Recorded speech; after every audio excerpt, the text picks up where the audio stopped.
Assalamualaikum warahmatullahi wabarakatuh.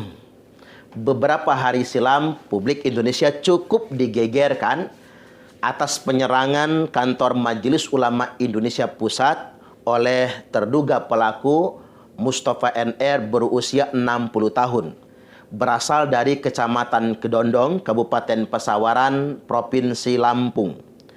Terduga pelaku mengaku sebagai nabi atau mengaku sebagai wakil nabi, dan dia sempat memunculkan niat jahat dan ancaman bagi aparat negara yang tidak mengakui dirinya, termasuk Majelis Ulama Indonesia, maka dia akan melakukan tindakan kekerasan tertentu.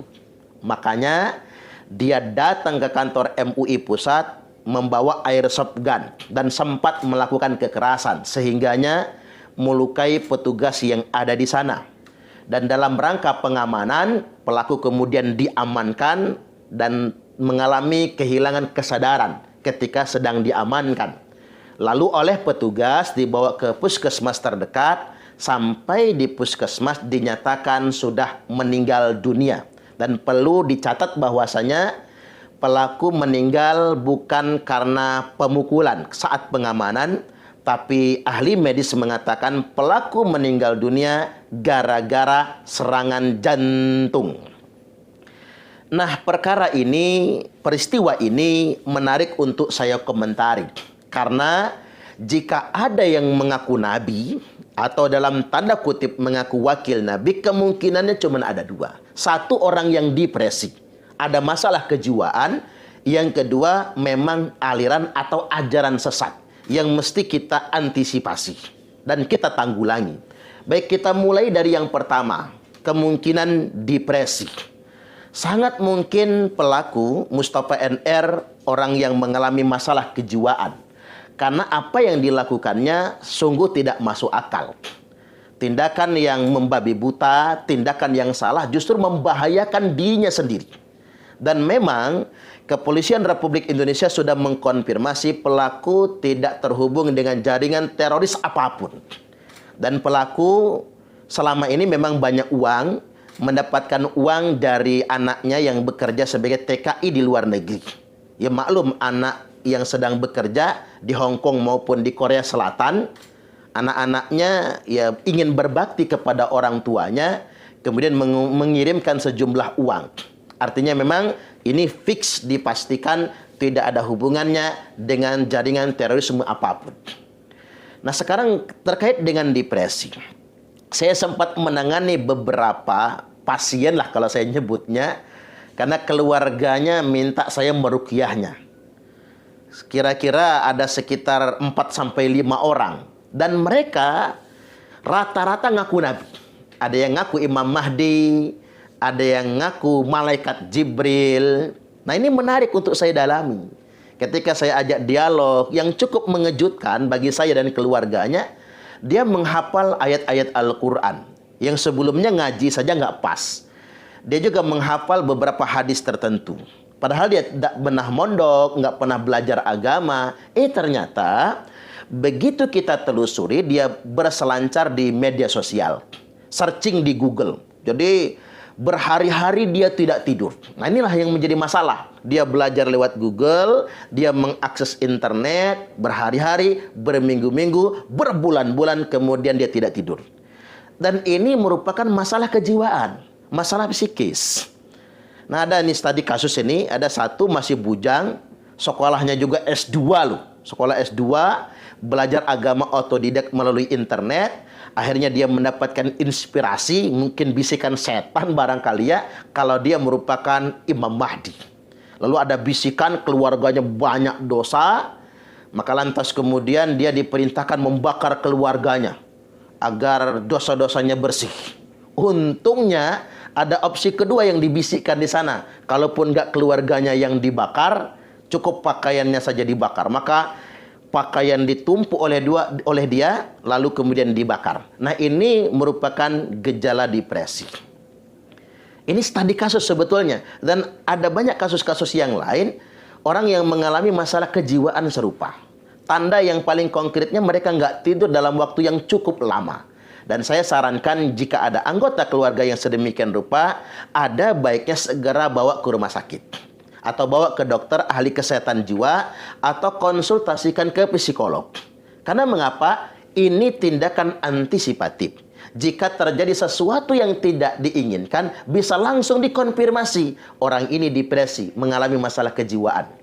Termasuk kejadian di Lampung beberapa waktu yang lalu, almarhumlah almarhum Syekh Ali Jaber dianiaya, ditusuk saat sedang ceramah. Dan ternyata memang pelakunya mengalami masalah kejiwaan.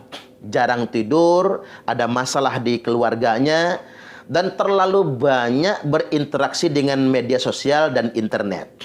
Artinya, opsi yang pertama ini sangat mungkin sekali buat almarhum terduga pelaku Mustafa NR umur 60 tahun. Saya secara pribadi cukup meyakini pelaku bukan mengajarkan ajaran sesat atau aliran sesat, tapi pelaku mengalami masalah kejiwaan. Juga buat keluarganya, anak-anaknya, jangan terlalu terbebani dengan persoalan ini, maupun keluarga dan tetangganya di kampung. Kemungkinan besar pelaku memang tidak mengajarkan aliran sesat, tidak terjebak pada paham yang sesat, tapi pelaku lebih disebabkan karena ada masalah kejiwaan. Ini yang pertama yang perlu saya tegaskan. Hanya saja ini cuma dugaan dari saya, karena memang pelaku sudah meninggal dunia. Artinya memang tidak bisa dianalisa lebih lanjut lagi. Lalu kemungkinan yang kedua, walaupun kemungkinan ini sangat tipis, barangkali pelaku mengajarkan ajaran sesat. Ya, ini boleh saja, bisa saja terjadi, apalagi memang belakangan ini banyak orang yang ngaku nabi.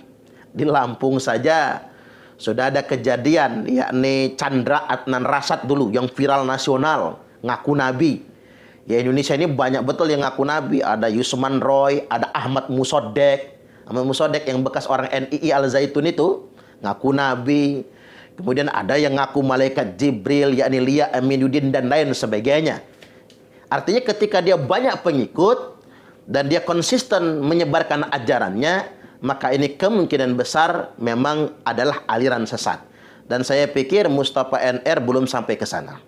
Nah, terkait dengan ini kita juga mesti mengutip peringatan dari Nabi sallallahu alaihi wasallam, wa innahu sayakunu fi ummati kadzabuna thalathun kulluhum yaz'umu annahu nabi.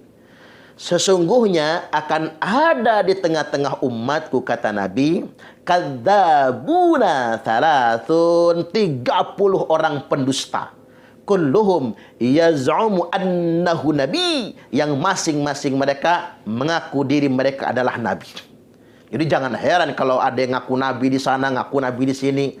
Wong Nabi sudah mensinyalir nanti bakal ada nih di tengah-tengah umat ini orang yang ngaku nabi, ngaku Imam Mahdi, yang jumlah mereka bisa mencapai 30 kurang atau lebih.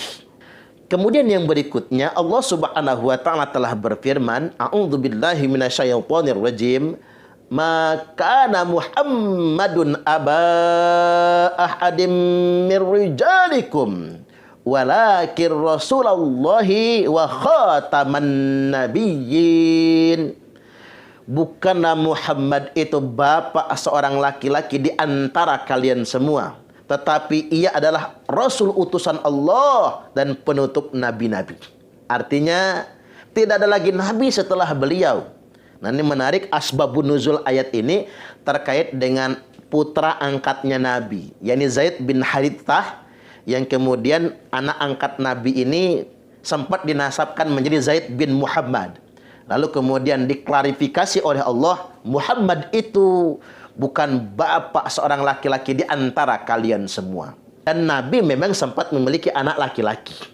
Cuman putra-putra beliau wafat meninggal dunia sejak bayi. Artinya memang ini ada penegasan. Nabi bukan bapak seorang laki-laki di antara kalian semua. Namun beliau merupakan Rasul utusan Allah dan penutup nabi-nabi. Ini kan ada bahasa tak langsung disampaikan kepada kita semua. Memang Nabi ditakdirkan tidak punya anak laki-laki yang sampai dewasa. Karena mengapa? Dikhawatirkan. Karena pemahaman orang Arab, Kalau bapaknya raja, anaknya bakal jadi raja. Bukan cuma orang Arab lah. Semua manusia di muka bumi ini rata-rata memahami, terutama yang patrilineal ya, yang mengambil garis keturunan itu dari laki-laki, menyatakan kalau bapaknya raja, anaknya raja. Kalau bapaknya nabi, nanti anaknya sebagai pengganti nabi.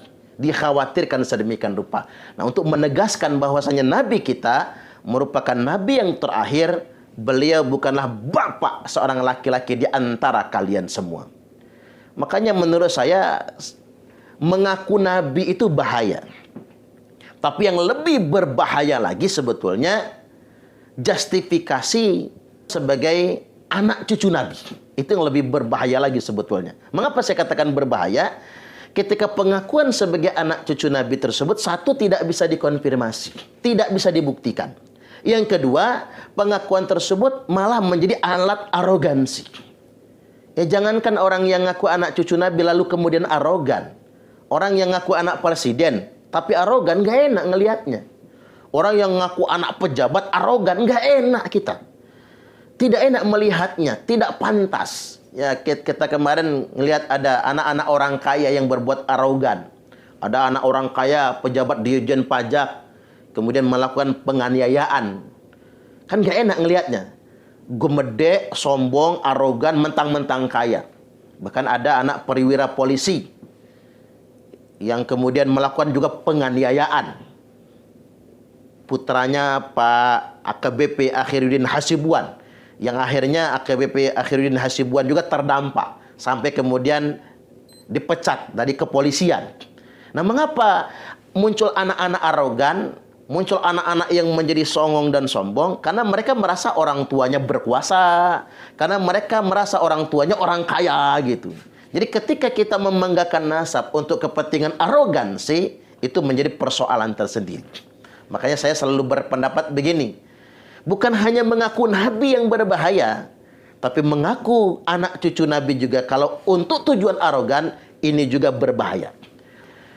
Ngaku anak cucu nabi untuk mengupgrade dirinya agar menjadi warga agama kelas 1, lalu merendahkan warga agama yang lainnya yang diklaim bukan anak cucu nabi, itu merupakan tindakan yang manipulatif, tindakan yang juga sangat berbahaya sekali. Ada baiknya kita mengingat bahwasanya Allah sudah membersihkan kemungkinan semua itu. Keturunan orang soleh belum tentu soleh, keturunan orang bertakwa belum tentu bertakwa, keturunan orang yang mulia belum tentu mendapatkan kemuliaan yang serupa. Maka Allah Subhanahu wa taala berfirman, "Walladzina amanu wattaba'atuhum dzurriyyatuhum biimanin alhaqna bihim dzurriyyatahum." Orang-orang yang beriman dan anak cucu keturunan mereka mengikuti mereka dengan keimanan, mutaba'ah, ngikutin akhlaknya, ngikutin imannya, maka Allah Subhanahu wa taala ikatkan mereka dengan seluruh anak keturunan mereka. Alhaqna bihim dzurriyyatahum. Artinya memang anak cucu akan mendapatkan kemuliaan sebagaimana orang tuanya ketika dia mutabaah, ngikut kemuliaan orang tuanya. Mudah-mudahan ini semua bermanfaat. Ambil hikmahnya, hati-hati dalam belajar agama, jangan terjebak kepada paham dan aliran sesat, dan belajar harus pakai guru. Karena kalau belajar nggak pakai guru, maka gurunya adalah setan. Maka kemudian kalau gurunya sudah setan, muncullah gejala kejiwaan, depresi, akhirnya ngaku nabi atau ngaku wakil nabi. Ambil hikmahnya, belajar yang benar. Wallahul muwafiq ila aqwamit thariq. Wassalamualaikum warahmatullahi wabarakatuh.